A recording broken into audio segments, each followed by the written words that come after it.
जय हिंद। देखिए, अभी कुछ दिन पहले ईरान के राष्ट्रपति इब्राहिम रईसी का हेलीकॉप्टर दुर्घटना में मौत हो गया।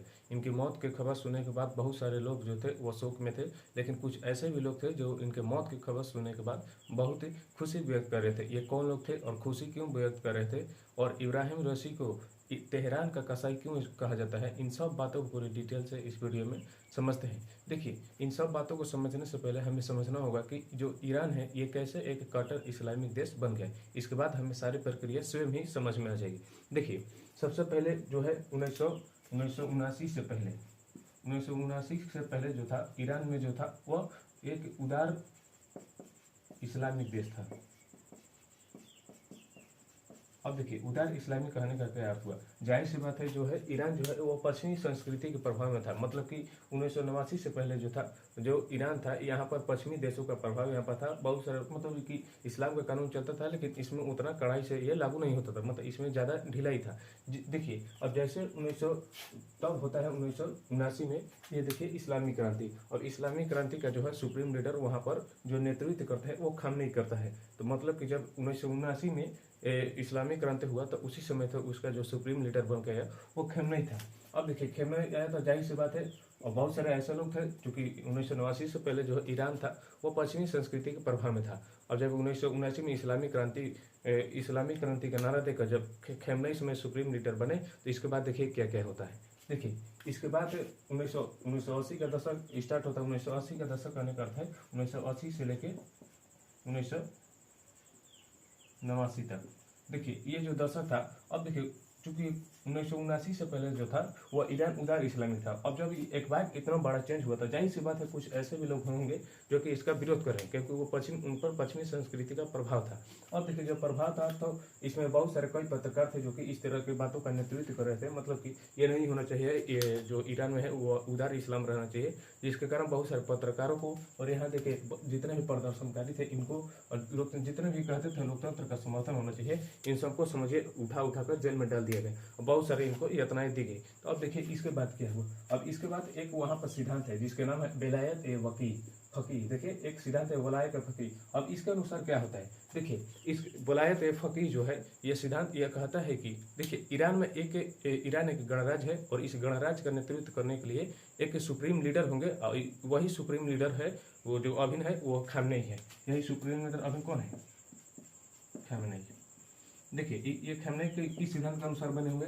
तो जो है विलायत फकीह के अनुसार ये जो है अभी खामनेई 1980 के दशक से ये सिद्धांत लागू हुआ, और तब से लेकर अभी तक ये समझिए अब तक जो है ईरान के जो है सुप्रीम लीडर बने हुए। अब देखिए, पूछिएगा ईरान का सबसे सुप्रीम लीडर वहाँ का जो होता है वो वहाँ का धार्मिक नेता होता है, और वो धार्मिक नेता जो है अपने अनुसार वहाँ पर समझिए राष्ट्रपति का अपने अनुसार अपने इच्छा अनुसार वहाँ पर राष्ट्रपति का चुनाव कर लेता है।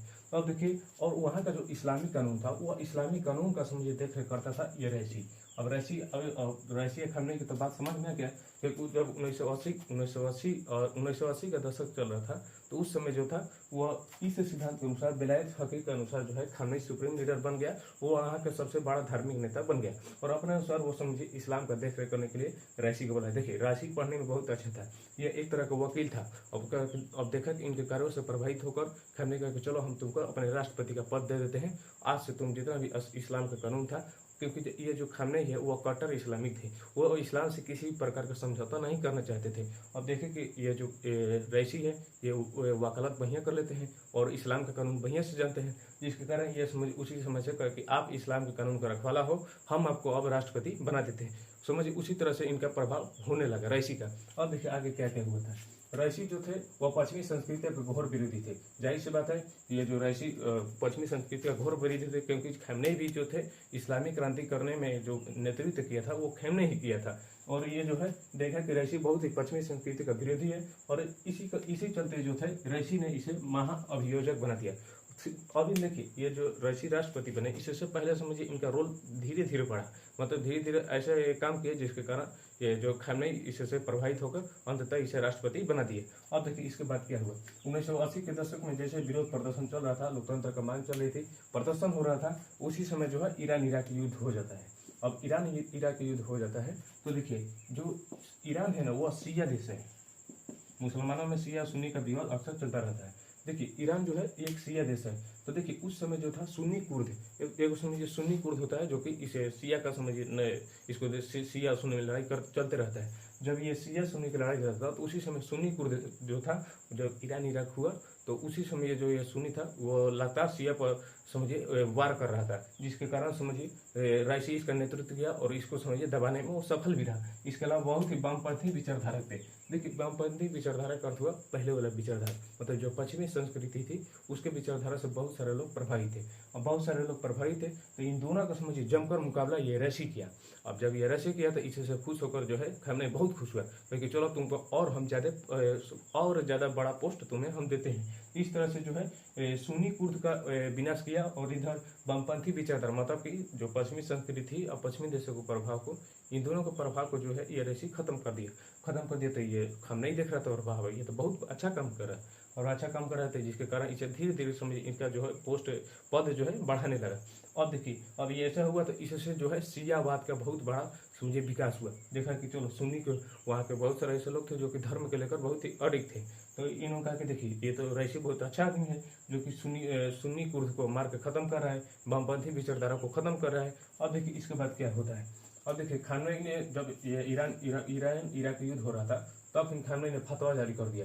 और ये देखिए दो तरह की विचारधारा उस तरह से उस समय 1980 के दशक में फैल रही थी। पहला सुन्नी कुर्द को लेकर और दूसरा था वामपंथी विचारधारा। ये दोनों विचारधारा बढ़ रही थी। तब जो है खामनेई ने कहा कि अब हम फतवा जारी करते हैं, जितने भी विपक्ष में जो समर्थन कर रहे हैं और उसके विरुद्ध समझिए फांसी की सजा सुना दी। अब देखिए यहाँ पर खामनेई का बहुत बड़ा एक्शन आता है, क्योंकि वो जो है ये अपने धर्म से लेकर कुछ भी प्रकार का समझौता नहीं करते। ये शियावादी थे लेकिन सुन्नी कुर्द थे, इसका विरोध कर रहे थे। और जितने भी वामपंथी विचारधारा थे सबको पकड़ो, जेल में डालो और इसके फांसी सुनो। और फांसी देने में समझिए इस रईसी का बहुत ही महत्वपूर्ण भूमिका था। अब देखिए अब आता है मेन रईसी का काम। रईसी क्या क्या किया। अब देखिए 21 जून 2021 को जो है वो रईसी राष्ट्रपति बन जाता है। और रईसी राष्ट्रपति बनने के बाद देखिए क्या यहीं से शुरू होता है रईसी के समझिए कसाई वाला काम। अब देखिए यहाँ पर रईसी जो था वो जितने भी राजनीतिक कैदी थे सबको कहा कि जितने भी राजनीतिक कैदी थे सबको क्या करो फांसी दे दो। अब देखिए ये जो राजनीतिक कैदी थे समझ इसमें केवल राजनीतिक नहीं थे, कुछ ऐसे भी थे जो कि पश्चिमी संस्कृति का समर्थन करना चाहते थे, लोकतंत्र का समर्थन करना चाहते थे। देखा कि अब ये जो रईसी था कहता कि हम इस्लामी कानून का रखवाला है और समझिए हम अगर कोई भी इस कानून का उल्लंघन करता है तो हम सीधे फांसी दे देंगे। अब समझिए ये जैसे ही राष्ट्रपति बना तो इसका राष्ट्रपति बनते ही जो है अमेरिका ने कहा कि हम तुम्हें राष्ट्रपति की मान्यता नहीं देते।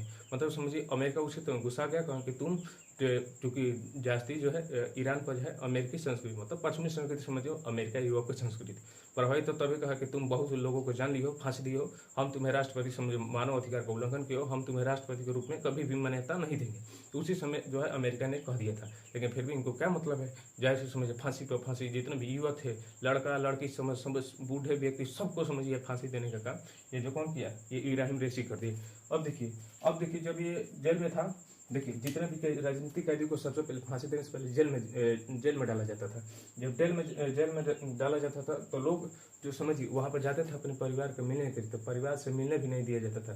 तो लेकिन कुछ ऐसे भी लोग थे जो कि कपड़ा लेके जाते थे, कपड़ा देते कि ये इनको दे दीजिए, दे समझिए मिलने से रोक था। अब कपड़ा लेके जाते थे इससे ताकि उनको पता चले कि जो हमारा अभी व्यक्ति है वो जीवित है या नहीं। इतने समझिए इतना पारदर्शिता इतना जवाबदेहिता नहीं था सरकार में, पूरी तरह से जवाबदेहिता खत्म, जो है पारदर्शिता खत्म हो गया।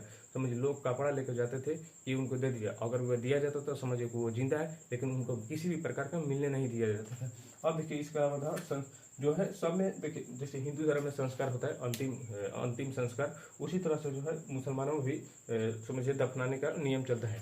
जब ये चलता है तो समझिए तो ये जो है खामनेई था जितने भी लोगों को फांसी दिया था समझिए इनको कहाँ ये फांसी देने को जब ये मर जाते थे इनके शरीर को कहाँ दफनाया जाता था समझिए ये भी नहीं बताता था। और कितनी नंबर थी समझिए एक विशेष समुदाय की थी जो जगह था वहाँ पर जाकर समझिए इसको दफनाता था, लेकिन फिर भी नहीं बताता था कि ये कहाँ है, एग्जैक्ट कहाँ लोकेशन है। समझिए उनको परिवार वगैरह से मिलने नहीं देता था। और इसमें केवल समझिए बच्चे नहीं थे बल्कि इसमें महिलाएं लड़कियां भी इसमें शामिल थे। सबको समझिए फांसी पर लटका रहा था, यहाँ तक उनके मिलने पर रोक था और अंतिम संस्कार जो करना इस पर भी रोक था। और बताता नहीं था कि कहाँ पर दफनाया गया है, किस तरह से हो, कितने लोग हैं, इससे तो समझिए पूरी तरह से जो है पारदर्शिता खत्म हो गया था, जिसके कारण बहुत सारे लोग थे जो है ये जो इब्राहिम रईसी इसको कहने लगे तेहरान का कसाई।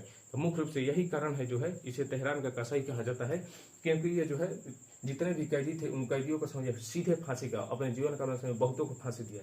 फांसी देने के बाद न मिलने पर न अंतिम संस्कार पर कहाँ दफनाया गया है, किस तरह से इनके लोग जाएंगे कि नहीं जाएंगे, नंबर नहीं बताया गया। इस तरह से इनके कारण जो है इसे जो है इब्राहिम रईसी को तेहरान का कसाई कहा जाता है। तो यह रहा तेहरान के कसाई की पूरी कहानी। चलिए अब यह वीडियो यहीं पर समाप्त होता है। जय हिंद।